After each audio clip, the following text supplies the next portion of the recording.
Hello friends, welcome to net commerce classes. आज हम CTET के लिए क्लास थर्ड की जो एनसीईआरटी है ईवीएस की वो डिस्कस करेंगे। इसमें मैं आपको बीच बीच में बताऊंगी कि जहाँ से क्वेश्चन बनते हैं सीटेट या फिर कोई भी टेट का एग्ज़ाम है उसके लिए बहुत इंपॉर्टेंट क्लास रहेगी आपकी ईवीएस की। फ्रेंड्स, स्टार्ट करते हैं चैप्टर फर्स्ट से, दैट इज़ मेरा परिवार और मित्र। अब क्या है कि साथ साथ खेलना। नमस्ते, मेरे घर में आपका स्वागत है। मैं बेला हूँ। मेरे दो भाई हैं, बंकू भैया और छोटू बिशु। हमें साथ में घर के बाहर छुपम छुपाई खेलना बहुत पसंद है। क्या आपको छुपम छुपाई खेलना आता है? घर में सभी को बिशु के साथ पीकू बू लुका छिपी खेलना बहुत अच्छा लगता है। इसमें आपसे ये पूछा जा सकता है कि घर में खेलने वाले खेलों में क्या लुका छिपी और पीका बू आता है? हम कहेंगे कि यस, आता है। तो ये आपसे पूछा जा सकता है। अब नेक्स्ट ऐसे पूछा जा सकता है कि पीकाबू क्या है? तो पीकाबू छोटे बच्चों के साथ खेले जाने वाला खेल है। इस खेल में पहले छिपते हैं, फिर अचानक से पीकाबू कहते हैं और सामने आ जाते हैं। आपको क्वेश्चन आ सकता है एग्ज़ाम में कि पीकाबू क्या होता है? पीकाबू छोटे बच्चों के साथ खेले जाने वाला खेल है। इस खेल में पहले छिपते हैं, फिर अचानक से पीकाबू बोल के सामने आ जाते हैं। ये यहाँ से आपका जो है क्वेश्चन बन सकता है ऐसे डायरेक्ट। उसके बाद नेक्स्ट है कि हम सभी परिवार के बाहर खुली जगह में खेलते हैं। हमने अपने घर के बाहर फूलों का बगीचा लगाया है। हमारे रिश्तेदार और मित्र पड़ोसी भी यहाँ रहते हैं। वे बैठते हैं, बातचीत करते हैं, चुटकुले सुनाते हैं और हम सब साथ में हंसते हैं। कभी कभी दिन भर काम करने के बाद जब मेरे माता पिता थक जाते हैं तो वे यहीं बैठकर आराम करते हैं। हम सभी को शाम के समय एक साथ समय बिताना अच्छा लगता है। मिलकर गाना गाते हैं, बारिश आती है तो डांस करते हैं, तो बाहर बैठने में कितना आनंद आता है। अंताक्षरी खेलते हैं, सांप सीढ़ी खेलते हैं और माँ जो है वो पकोड़े बनाती है। हम सब अपने दादा दादी के साथ बैठकर पकोड़ों का आनंद लेते हैं। कई बार मेरे दादा दादी बरसात के गीत गाते हैं। उन्होंने हमें भी कुछ गीत सिखाए हैं, हम भी उनके साथ गीत मिलकर गाते हैं। तो जैसे कि बारिश आई, ये इस टाइप का गीत किसका गीत है? तो ये वर्षा का गीत है। तो ये पूछा भी जा सकता है। वैसे तो most of first second chapter में इतना इम्पोर्टेंट कुछ नहीं है, लेकिन मैं आपको इसलिए पढ़ा रही हूँ आपकी नॉलेज के लिए। बीच में एक दो पॉइंट इंपॉर्टेंट निकल जाते हैं। थर्ड चैप्टर जो है क्लास थर्ड का, वहाँ से मेनली आपके इम्पॉर्टेंट क्वेश्चंस जो हैं बनते हैं, वहाँ से स्टार्ट होते हैं। आज हम पूरी एनसीईआरटी क्लास थर्ड की डिस्कस करेंगे। नेक्स्ट इज़ कि ये तो नॉर्मल क्वेश्चन है, इनसे इम्पोर्टेंट नहीं आता। मैं आपको वही करवाऊँगी जो आपके एग्ज़ाम के लिए इम्पोर्टेंट है।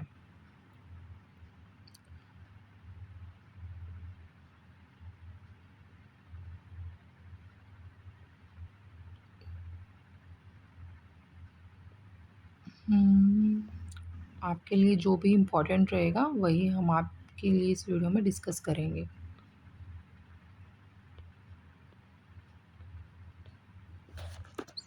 ये था चैप्टर फर्स्ट। ये इतना इम्पोर्टेंट इसमें से है कि एग्ज़ाम में बनने वाला क्वेश्चन ये नॉर्मल जस्ट अ स्टोरी की फॉर्म में है। नेक्स्ट हम चैप्टर सेकंड डिस्कस करते हैं।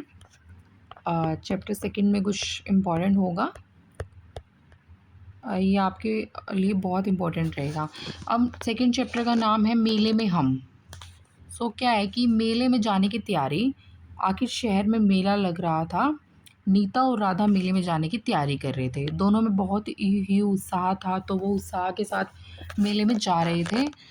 तो ये नॉर्मल एक स्टोरी की फॉर्म में है। इसमें जहाँ पे इम्पोर्टेंट है ना, मैं वो आपको बता देती हूँ बेटे। तो इसमें जो इम्पोर्टेंट आपका रहेगा मेनली, वो क्वेश्चन जो बनेगा वो बनेगा आपका, ये सारी एक स्टोरी की फॉर्म में है, बीच में इसमें क्वेश्चन दिए होते हैं। ये रहा, ये आपका क्वेश्चन यहाँ से बन सकता है। कुंभ का जो मेला होता है वो विश्व का सबसे बड़ा पर्व है। जो कुंभ का मेला है वो विश्व का सबसे बड़ा पर्व है। गंगा, यमुना और गोदावरी और शिप्रा नदियों के किनारे पर होने वाला यह मानव जाति का सबसे बड़ा समारोह है। यह मेला हरिद्वार, प्रयागराज, नासिक और उज्जैन में 12 वर्ष में एक बार लगता है। यहाँ से क्वेश्चन आपसे पूछा जा सकता है, दैट इज़ इम्पोर्टेंट। इसको आप इम्पोर्टेंट एंड स्टार मार्क कर सकते हो। उसके बाद नेक्स्ट, अगर हम देखें तो इसमें इम्पोर्टेंट नहीं है। अब जो है, अब क्वेश्चन आपके बहुत इम्पोर्टेंट आएंगे चैप्टर्स में। सो चैप्टर 3 हम कर रहे हैं, त्यौहार मनाएं एक साथ। अब इसको बिल्कुल ध्यान से सुने बेटा, यहाँ से क्वेश्चन बनते हैं। मेरा नाम ऋषि है, मैं जम्मू का रहने वाला हूँ। कहाँ का रहने वाला है वो? जम्मू का। वो कहता है कि मैं अपने माता पिता के साथ हिमालय के पहाड़ों पर घूमने जा रहा हूँ। हम अपने मामा मामी और अपनी ममेरी बहनों चिया और सोनिका के घर जा रहे हैं। वे पहाड़ों के पास ही एक छोटे से गांव में रहते हैं। हम वहाँ बस से जा रहे हैं। बस की यात्रा का पूरा आनंद ले रहे हैं। खिड़की के बाहर का दृश्य बहुत सुंदर है। जो जम्मू की सड़कें हैं, पूछा जा सकता है कि वहाँ पे कैसी सड़कें हैं? घुमावदार। पहाड़ियों पर तरह तरह के रंग बिरंगे फूल हैं। ऐसा लग रहा है कि ये फूलों की घाटी है। तो पूछा जा सकता है कि जम्मू कश्मीर जो फूलों की घाटी, आपसे अगर पूछा जाए कि फूलों की घाटी के बारे में अगर पूछा जाए तो किसको कहा जाता है फूलों की घाटी? फूलों की घाटी बोला जाता है जम्मू को। जम्मू इज़ अ फूलों की घाटी। ठीक है, तो इसको बोला जाता है। तो नेक्स्ट अगर हम देखें कि इसमें एक इम्पॉर्टेंट यहाँ से बन रहा है कि अपने सिर, हाथ और बाजू हमेशा बस के अंदर रखने चाहिए। ये ट्रैफिक रूल्स होते हैं। उसके बाद अगर हम नेक्स्ट देखें, सो कुछ देर बाद मामा और मामी के गांव के समीप वाले बस स्टॉप पर पहुंच गए। हम बस से नीचे उतरे। मामा जी हमें लेने आए हुए थे। पहले तो हम चौड़ी पक्की सड़क पर चले, फिर हमने मामा के घर तक जाने वाली संकरी कच्ची सड़क पकड़ी। जैसे ही हम उनके घर गए, मेरी नज़र उनके बगीचे में लगे रंग बिरंगे फूलों पर पड़ी। मैंने उनमें से कुछ फूलों को पहचानता था, जैसे गुलाब, गेंदा, गुड़हल, जो भी। मैं इन फूलों की सुंदरता से चकित था। मैंने पहले भी बहुत फूल देखे थे, पर ऐसे सुंदर फूल नहीं देखे थे। तो पूछा जा सकता है कि गुलाब, गेंदे और गुड़हल, जो गुड़हल है उसके फूल ज़्यादातर कहाँ पाए जाते हैं? तो वो जम्मू में पाए जाते हैं।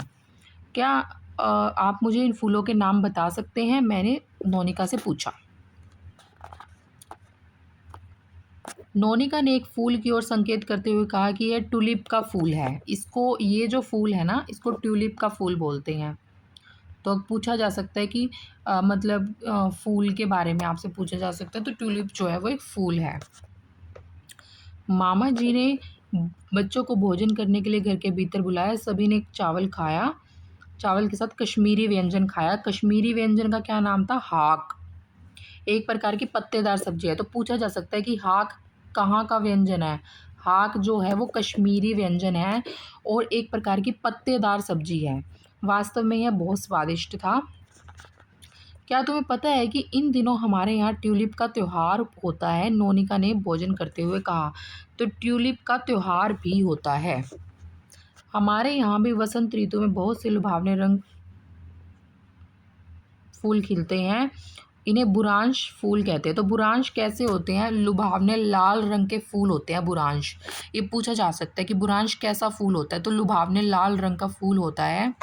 मैंने चिया और सोनिका को बताया कि हमारे यहाँ वसंत के त्यौहार को बहुत ही खुशी और उल्लास के साथ मनाया जाता है। मैंने उन्हें बताया कि इस त्यौहार में मैं और मेरे मित्र अपने आस पड़ोस के हर घर के द्वार पर सरसों और बुरांश के फूल सजाते हैं। हमारे इस काम के लिए हमें बड़े आशीर्वाद देते हैं और टॉफ़ी मिठाइयाँ भी मिलती हैं। सो जो बुरांश के फूल वगैरह से सजाए जाते हैं, ठीक है, घर के बाहर जो घर के द्वार पर सजाने के लिए काम आते हैं बुरांश के फूल। उसके बाद है कि चिया ने उस बहुत ही उत्साह के साथ बताया, पता है मेरा मित्र वेंकट भी इस मौसम में विशु का त्यौहार मनाता है। तो विशु का त्यौहार, उसमें अमलताश के बहुत सारे पीले फूल, सब्जी, फलों का उपयोग करके विशु कनी बनाते हैं। तो विशु का त्यौहार, ये यहाँ से क्वेश्चन बन सकता है। विशु का त्यौहार जो होता है उसमें अमलताश के बहुत सारे पीले फूल, सब्जियों, फलों का उपयोग करके विशु कनी बनाते हैं। इस बातचीत में मामा जी भी शामिल हो गए। उन्होंने बताया, वसंत प्रकृति का उत्सव है। भीषण ठंड के बाद जब सूर्य अपने पूरे तेज के साथ चमकता है तो चारों तरफ फूल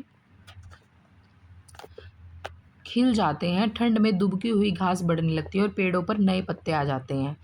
मैंने मामी, चिया और नोनिका से कहा, जब मैं अपने चारों ओर बिखरे तरह तरह के रंग बिरंगे सुंदर फूल देखता हूँ तो मेरा मन खुश हो जाता है। कुछ दिनों के बाद हम घर वापस आ गए। यह मेरे परिवार के साथ बिताई गई यादगार छुट्टियाँ थी। तो विशुकनी क्या है? विशुकनी केरल में नववर्ष के प्रथम दिन को मनाया जाने वाला एक शुभ रिवाज है। ऐसा माना जाता है कि सूर्योदय के समय शुभ वस्तुओं को देखने से आने वाले वर्ष खुशहाल और लाभकारी होते हैं। तो ये आपका जो है क्वेश्चन यहाँ से बन सकता है एग्जाम में। उसके बाद नेक्स्ट है कि नीचे दी गई जो तालिका है उसमें कुछ व्यंजन बताए गए हैं और उससे संबंधित त्यौहार बनाए गए हैं। ठेकुआ जो है वो छठ पूजा पे बनता है। ठेकुआ कब बनता है? ठेकुआ बनता है छठ पूजा पे। उसी तरह से जो खजूर का केक होता है ना, खजूर का केक, वो क्रिसमस पर बनता है। कब बनता है खजूर का केक? क्रिसमस पर बनता है। तो ये आपके क्वेश्चन एग्जाम में आ सकते हैं। क्रिसमस पर बनता है। उसके बाद जो गुजिया होती है, गुजिया कब बनती है? गुजिया बनती है होली पे। होली पे गुजिया बनती है, होली पर, होली का है ये। और अगर हम बात करें सेवइयाँ, सेवइयाँ जो हैं वो ईद पर बनती हैं। ईद पर सेवइयाँ बनती हैं और सेवइयाँ को ईद पर बनाया जाता है।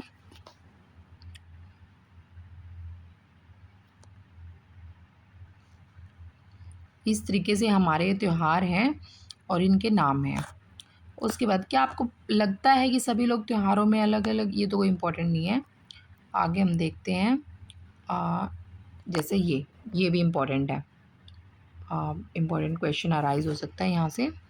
विश्व की सबसे विशाल पर्वतमाला भारत के उत्तरी क्षेत्र में स्थित है, जिसे हिमालय अर्थात बर्फ का घर कहते हैं। विश्व की सबसे ऊंची पर्वत चोटी माउंट एवरेस्ट हिमालय में स्थित है। यह हमारे पड़ोसी देश नेपाल में है। ये चोटी 8,848 मीटर ऊंची है। क्वेश्चन आ सकता है बिल्कुल। फिर है कि सरहुल, सरहुल के बारे में पूछा जा सकता है। सरहुल त्यौहार को झारखंड में वसंत ऋतु में मनाया जाता है। लोग अपने रीति रिवाजों के अनुसार पारंपरिक पोशाक पहनते हैं और साल सखुआ के पेड़ तक जुलूस निकालते हैं। वे साल के फूल और ताजे अंकुरित अनाज लेकर जाते हैं। धरती और सूर्य को आदर व सम्मान के साथ भेंट चढ़ाते हैं। वे ढोल नगाड़े और दूसरे स्थानीय वाद्य यंत्रों को बजाते नाचते गाते हुए सरहुल मनाते हैं। सो क्वेश्चन डेफिनेटली ऐसी जगह से अराइज हो सकता है। हमने थर्ड चैप्टर कर लिया। अब हम करेंगे next chapter, that is chapter 4।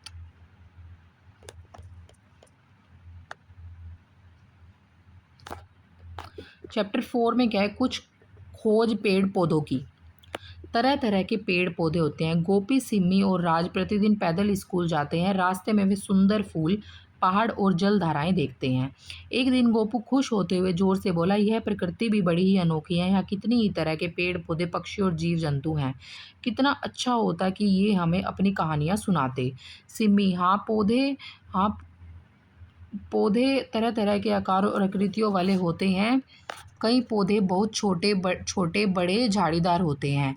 राज ने कहा, कुछ पतले और मुड़े हुए तो कुछ सीधे लंबे होते हैं। गोपू ने कहा, कुछ पेड़ पत्तों की पत्तियां खुरदरी हैं तो कुछ की एकदम चिकनी। इन्हें छूना और सूंघना मुझे अच्छा लगता है। सिमी ने कहा, देखो इस जामुन के पेड़ की पत्तियां थोड़ी मोटी और चमकदार हैं। यह तुम्हारा खास पेड़ है ना? तो ये पूछा जा सकता है कि जामुन के, ये इंपॉर्टेंट यहाँ से क्वेश्चन बन सकता है, मैं मार्क कर देती हूँ। ये क्या है कि जामुन के जो पेड़ की पत्तियाँ होती हैं ना, वो थोड़ी मोटी और चमकदार होती हैं। फिर आगे देखते हैं। राज ने कहा, हाँ है तो। तुम्हें इसके छोटे छोटे सफ़ेद फूल याद है ना? फिर हमने छोटे छोटे हरे रंग के फल देखे जो बाद में गहरे लाल और जामुनी रंग के हो गए थे। तो जो जामुन का पेड़ होता है ना, उसमें छोटे छोटे सफ़ेद फूल लगते हैं, बाद में वो पक्के जामुनी रंग के हो जाते हैं। फलों को तोड़ने का आनंद भी लिया था। सिम्मी मुस्कुराई, इन पेड़ों की ठंडी छांव में घूमना अच्छा लगता है। तो जामुन का जो पेड़ होता है उसकी पत्तियां जो होती हैं वो मोटी होती हैं और चमकदार होती हैं। इसमें छोटे छोटे सफ़ेद फूल होते हैं, बाद में ये पककर जामुनी रंग के हो जाते हैं। इन पेड़ों की ठंडी छांव होती है। फिर नेक्स्ट नीचे दे रखा है, पेड़ों में लकड़ी का एक बड़ा तना और उस पर फैली हुई कई शाखाएं होती हैं। इन शाखाओं पर पत्तियां होती हैं। इनके जड़ें धरती में बहुत गहराई तक होते हैं।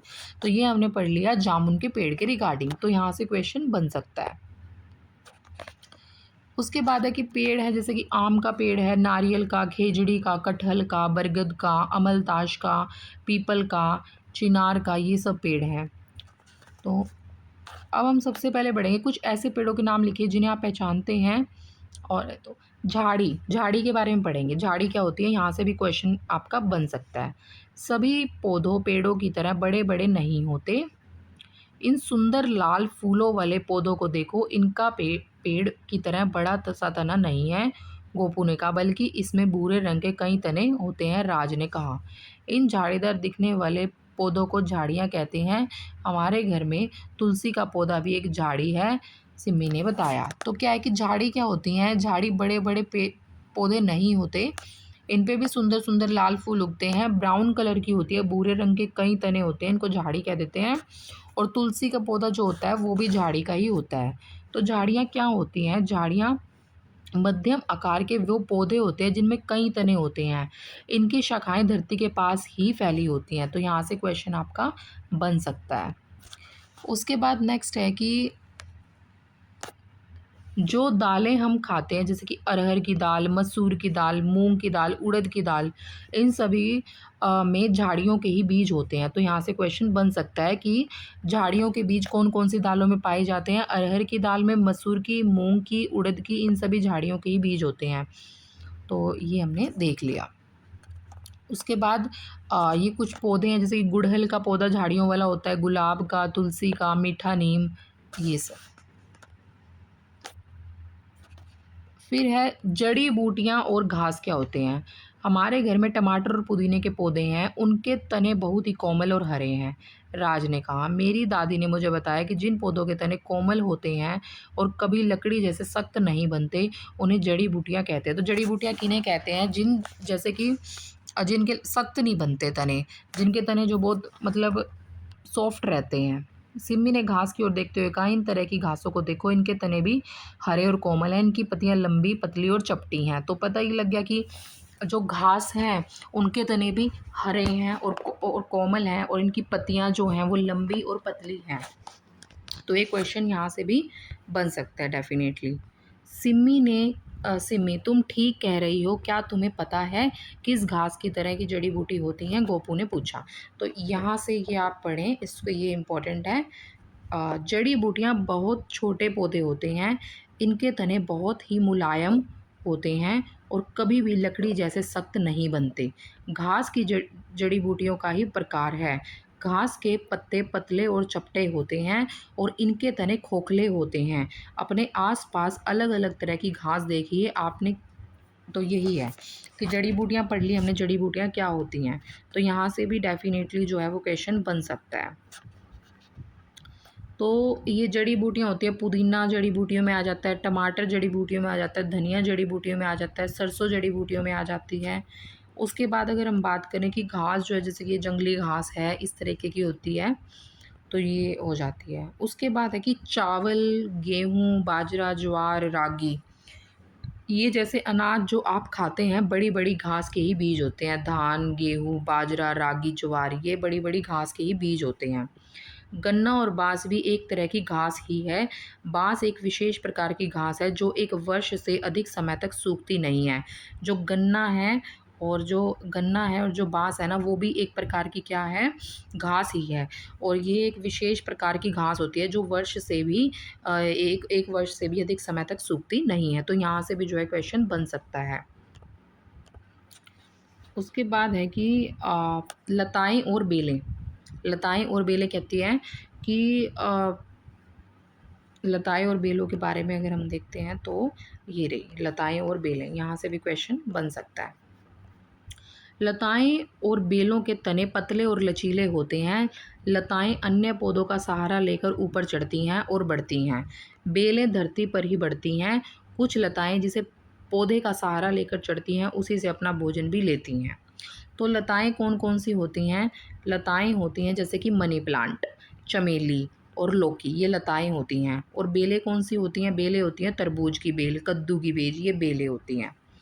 उसके बाद नेक्स्ट है कि नेक्स्ट हम देखते हैं, जो गेंदा होता है ना, उसको तेलुगु में बांथी बोलते हैं। नीम को कन्नड़ में बेव गिड्डा बोला जाता है, और जुजुबे या बेर को मणिपुरी में बोरोई बोला जाता है। तो ऐसे क्वेश्चन भी पूछ लिए जाते हैं कि जुजुबे या बेर को मणिपुरी में क्या बोलते हैं, तो बोरोई बोलते हैं। नीम को कन्नड़ में बेव गिड्डा बोलते हैं, और गेंदा को तेलुगु में बांथी बोलते हैं। उसके बाद है कि ये कुछ है, स्थानीय पौधों के नाम स्थानीय भाषा में भी बताएं। बच्चों को वास्तविक लताएं और बेलें दिखाते हुए उनमें अंतर स्पष्ट करें। एक कद्दू, तरबूज, मतलब ये तो एक क्वेश्चन दे रखा है कि एनसीईआरटी में, कि जो बच्चों के करने के लिए होता है, ये एग्जाम पॉइंट ऑफ व्यू से इम्पोर्टेंट नहीं है।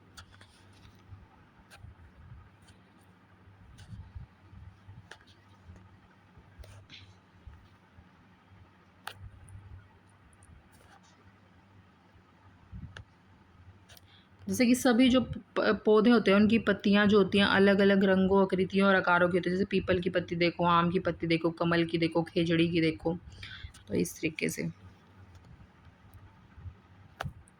सभी जो पत्ती होती है उनकी गंध जो होती है, उनकी खुशबू अलग अलग होती है। मैंने यह पाया कि तुलसी, धनिया, मीठा नीम, पुदीना और लेमन ग्रास सबकी गंध अलग अलग है।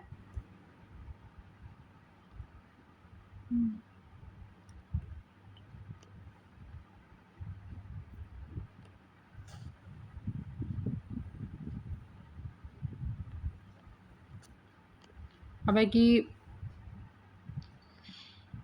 पौधों के भाग होते हैं, पौधों के मतलब कि भाग, जैसे कि जड़, तना, पत्ती, फूल, फल और बीज का उपयोग किया जाता है।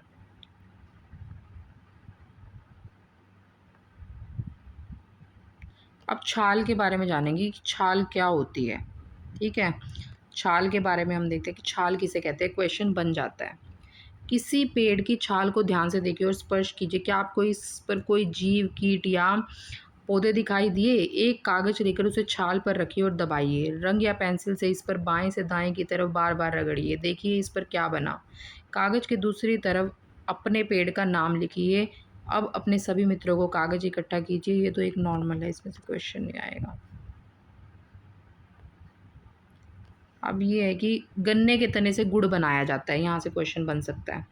गन्ने के तने से गुड़ बनाया जाता है। बांस सबसे बड़ी घास होती है। मिजोरम में पाया जाने वाला फूल होता है रेफ्लोशिया, सबसे बड़ा फूल है और यह एक छाते जितना बड़ा होता है। तो मिजोरम में पाया जाता है एक फूल रेफ्लोशिया, बिल्कुल क्वेश्चन बन सकता है। तो ये कैसा है, ये सबसे बड़ा फूल है और ये एक छाते जैसा बड़ा होता है। उसके बाद नेक्स्ट है,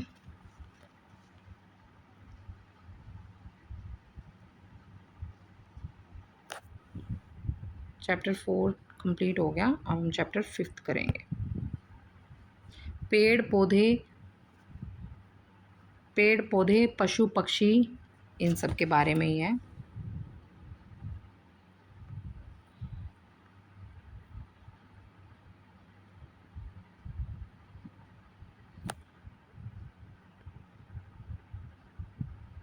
जैसे कि यह है कि घास चरता हुआ हाथियों का झुंड, पत्ते पर आराम करता पतंगा, पत्ती खाती हुई इल्ली, सूखी पत्तियों और मिट्टी में रेंगता केचुआ, पेड़ पर गाना गाती हुई दर्जन चिड़िया, पेड़ के तने पर बैठा कठफोड़वा, पत्तियों से घर बनाती हुई चींटियाँ, पत्ती पर रंगीन कीड़ा।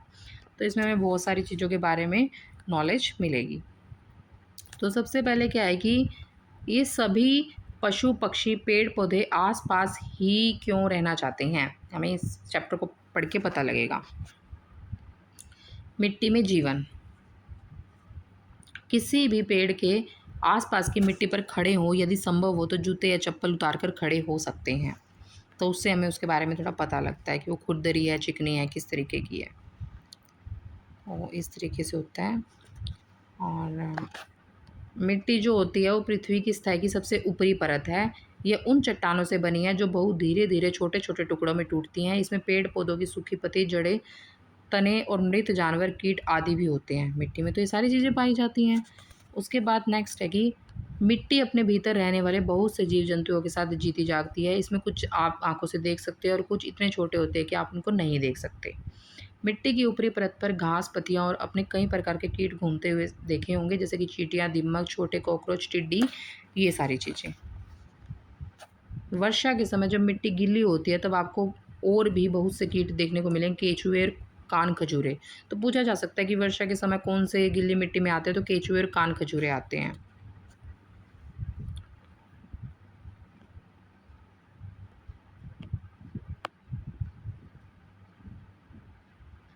अब जो सड़े हुए फल होते हैं ना, उनमें लाल कीड़े हो जाते हैं। उड़ने वाले नीले कीट होते हैं, पत्तों पर चींटियाँ, ये सब दिखाया गया है।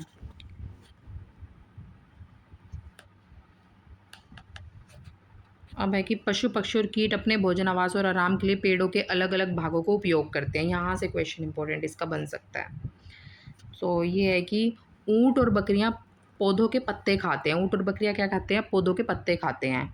उल्लू और कुछ अन्य पक्षी अपने बच्चों के पालन पोषण के लिए पेड़ों के कोटर का उपयोग करते हैं। तो यहाँ से क्वेश्चन आ सकता है।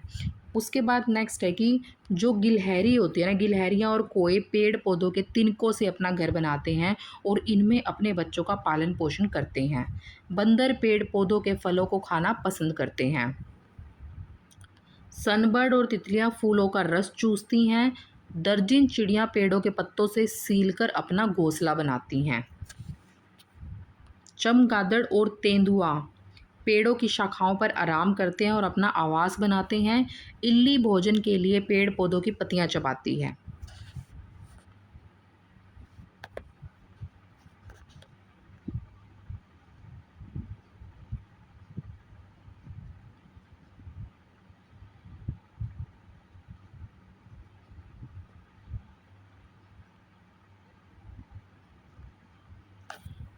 चैप्टर कंप्लीट, ये वाला 6 चैप्टर करेंगे।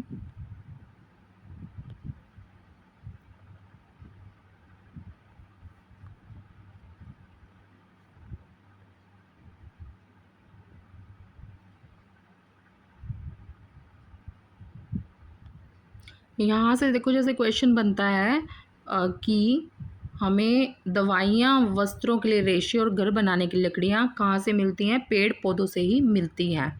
और पेड़ पौधों से हमें क्या मिलता है? पशु पक्षियों के लिए आश्रय आवास मिलता है। पेड़ पौधों से हमें छाया मिलती है, लकड़ी मिलती है, दवाएं मिलती हैं। और पेड़ पौधों से हमें वस्त्रों के लिए रेशे मिलते हैं, ताज़ी हवा मिलती है, फल मिलते हैं। तो बहुत सारी चीज़ें हमें पेड़ पौधों से मिलते हैं। तो यहाँ से भी क्वेश्चन आ सकता है कि पेड़ पौधों से हमें क्या मिलता है। उसके बाद देखें तो कि हजारों ऐसे पेड़ हैं जो अनजाने में ही गिलहरियों द्वारा लगाए गए हैं। दरअसल गिलहरियां अपने भोजन के लिए बीज, मेवे आदि ज़मीन में दबाकर रखती हैं। बाद में वे भूल जाती हैं कि इन्हें कहाँ छिपा कर रखा था। इस तरह बहुत से पशु पक्षी और पेड़ पौधे जो हैं प्रकृति में सामंजस्य बनाए हुए हैं। एक यहाँ से ना पेडागोजी का क्वेश्चन भी बन सकता है। छोटे बच्चों को पेड़ों के साथ मित्रता करने के लिए प्रोत्साहित करें। यह दूसरों के प्रति संवेदनशीलता उत्पन्न करने का बहुत ही सशक्त और प्रभावशाली तरीका है। शांत और अपने में रहने वाले अंतर्मुखी बच्चों के लिए यह गतिविधि अपना भावनाएं साझा करने में बहुत हेल्प करती हैं।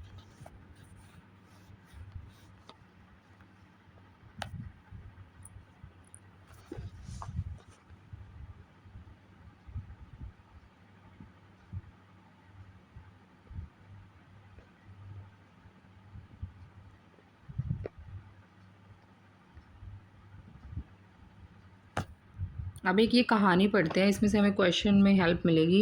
ये कहानी तमिलनाडु के वलपराई नामक एक बहुत ही छोटे नगर की है। तो ऐसा भी पूछा जा सकता है कि वलपराई नामक नगर कहाँ पे है? तो तमिलनाडु में है। पूरे वर्ष वलपराई के सभी स्कूलों में बच्चे और शिक्षक नगर में आने जाने वाले पक्षियों की तलाश करते हैं और उन्हें उनके आंकड़े जुटाते हैं। वे वर्षा ऋतु के तुरंत बाद सर्दियों के महीनों में इन पक्षियों के विशेष स्वागत की तैयारी करते हैं। तो इन पक्षियों का नाम है ग्रे वॉगटेला। स्थानीय भाषा में इस पक्षी को सामान्यतः वालट्टी कुरुवी कहते हैं। तो यहाँ से क्वेश्चन पूछा जा सकता है कि ग्रे वॉगटेला को स्थानीय भाषा में क्या बोलते हैं? वालट्टी कुरुवी कहते हैं। कहाँ पाए जाते हैं? तमिलनाडु में पाए जाते हैं। शीत ऋतु में जो ग्रे वॉगटेल पर्वतीय क्षेत्रों में भारत के गर्म प्रदेशों में आती है और कुछ महीनों के लिए यहीं रुकती है। वलपराई में जब पहली ग्रे वॉगटेल पहुंचती है तो बच्चे और शिक्षक इन स्वागत करने के लिए बड़े बड़े पोस्टर लगाकर उनके लिए उत्सव मनाए जाते हैं और मिठाई बांटते हैं। तो इससे ये पता लगा कि वॉगटेल का क्या है। तो इस चैप्टर के जो इम्पोर्टेंट पॉइंट्स हैं वो कंप्लीट हुए। अब हम चैप्टर 7 करते हैं। इसमें टोटल 12 चैप्टर हैं 3rd क्लास की एनसीईआरटी में। चैप्टर 7 जो है वो है पानी है अनमोल। तो पानी है अनमोल, इसके बारे में हम देखते हैं क्या बताया गया है इस चैप्टर में।